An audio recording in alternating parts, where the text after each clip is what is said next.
आपला मुद्दा जो आहे तो महायुतीचा मुद्दा आहे आणि महायुतीमध्ये लढणं गरजेचं आहे। आणि त्यामुळे ज्या पद्धतीनं उमरग्यामध्ये आमची सभा चालू झाल्यानंतर काही लोकांशी चर्चा केल्यानंतर असा निर्णय घेण्यात आला की शेवटी महायुती महत्त्वाचा घटक आहे म्हणून महायुतीमध्येच धाराशिवमध्ये लढायचं।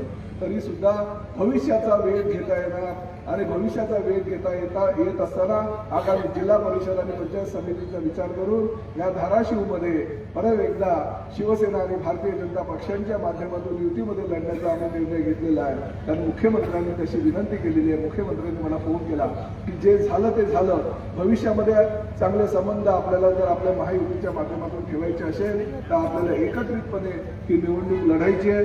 ज्या ठिकाणी एकास एक उमेदवार असतील त्या ठिकाणी ठीक आहे, परंतु ज्या ठिकाणी दोन्ही पक्षाचे एबी फॉर्म असतील त्या ठिकाणी आपल्याला मैत्रीपूर्ण लढत लढून नगराध्यक्षाच्या उमेदवाराला भारतीय जनता पक्षाचा उमेदवार म्हणून नव्हे तर महायुतीचा उमेदवार म्हणून पाठिंबा द्यायचा आहे। असा निर्णय पालकमंत्री या नात्यानं या मंचावर आज आम्ही सगळ्यांच्या वतीने घेत आहोत।